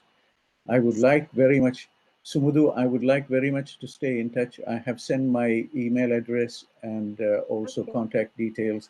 I've also shared my details with Dr. Damika, and together with the Ayush Valley Foundation and the Transdisciplinary University and many other organizations here in Europe, the British Ayurveda Medical Association, which has a lot of leadership from Sri Lanka, from doctors from Sri Lanka. We would like to come together with Pavanji and other people to discuss collaborative projects, between India, Sri Lanka, and the United Kingdom and Europe, for instance. We would like to discuss that, Sumudhu, particularly in terms of traditional systems. So I would like to stay in touch. I would like to continue this dialogue with all of you from Sri Lanka. And I am in touch Sure. with Dr. Damika. But please also, Sumudhu, in particular, please put your, if you can share your contact details, this will be very, very important. I also want to say, add here that there is a big session of the upcoming United Nations General Assemblies, it's 76th General Assembly that is coming up. There is something there on science and climate change and many related aspects. I don't know how many participants from Sri Lanka are engaging with that. If you don't know, I will put the link here in the chat box so that you can follow that. And we are presenting some aspects about climate and climate change and the environmental aspects of climate change. This is best understood in Ayurveda, and I hope we can all come together. It may be too short notice before the General Assembly in September, but I hope we will be able to come together to discuss these aspects of climate change, and traditional systems of medicine for health and well-being. So, Pavanji, thank you so much. I've deeply Thank you very much. appreciated listening to all the speakers and very in great detail all the contributions. And I look forward to listening to the recordings again. For those who are listening to us on YouTube, all the recordings of Pavanji's presentations are available on the YouTube channel, so you can visit that. I will see if there is time enough to put the link to the YouTube channel where you can review all these videos. It's a very, very valuable resource for us to revisit and to understand the players around the world. Sri Lanka is a very, very strong player in this space in traditional medicine. As you correctly say, evidence of old hospitals from Sri Lanka, and knowing the connection between India and Sri Lanka, that Emperor Ashoka sent his son and daughter to Sri Lanka, and together with that started a even older connection. And the story that you gave of Ravana. Ravana was a great exponent of herbal medicine. He knew about the 4,448 diseases, and according to the Kerala tradition, we recognize Ravana as the master of the Ottamuli tradition, using one plant for one condition and a single treatment. It is a very special tradition. I'm hoping that we can learn much more from Sri Lanka. There may be practitioners there who are using the Ottamuli and the single herb tradition. And I look forward to learning more from all of you. So, Pavanji, thank you so much for giving me just a few minutes to share my thoughts and comments. And for me, this is very special because you have given me an opportunity to re-establish those connections with Sri Lanka. Namaskar, Ji. Namaskar. So thanks. Thank you very much, sir. So nice of you. So nice of you. Thank you all experts. Thank you, audience. Expert in audience and expert on the dice also. So all are experts. I really salute the patience and the desire to have the knowledge. I am unable to understand. Somebody has raised the hands, but I am unable to read the name. A is the name. Sumudhu, I think it is Sumudhu. Sumudhu, hello. You want Hello? to share? Yes. Sumudhu, you want to share your contact number, WhatsApp number, or email address on the chat box? Sure. Then we are happy to have it. Okay, I will send. Sumudhu is separate, but A, I who think is that joined with name of A? I think that might be Sumudhu's camera. Oh, no, I don't know. I will Sumudhu is send. okay. No, Thank Sumudhu you. is separate, sir. Sumudhu is separate. Okay. Sumudhuji, if we have your contact details, then it will be lovely. I will wait. Sure. I will request Pavanji just to wait a Yes, second. all contacts are with us, sir. Okay. Don't worry. So already Dr. Pavan Don't has our contact numbers and Okay, emails. thanks. Yes, Thank you so much. I have, sir. Definitely I will. Thank you all. Thank you very much. Thank you, Madan sir. Thank you very much for your kind blessings. Thank you, expert in the audience. Thank you, experts on the dice. And thank you, the very team. much. Jayesh ji, thank you very much for Jai Shri moderation. Namaskar. And don't know if- Samadur and Shivani, my back team, thank you very much. When I thank you, Thank you very much. Dhamek, Thank you Abhay very much, Gunawardhane, sir. sir. Thank Dr. you, Damika, thank you, sir. namaskar. Thank you very much. Dr. Renuka, namaskar ji. And Namaskar. Dr. Leena, namaskar ji. Very happy Namaskar, to. sir. We look Namaskar. forward Hari to Bhavan, continuing namaskar. our interactions. Okay. Namaskar. Sumudu ji, namaskar. Namaskar.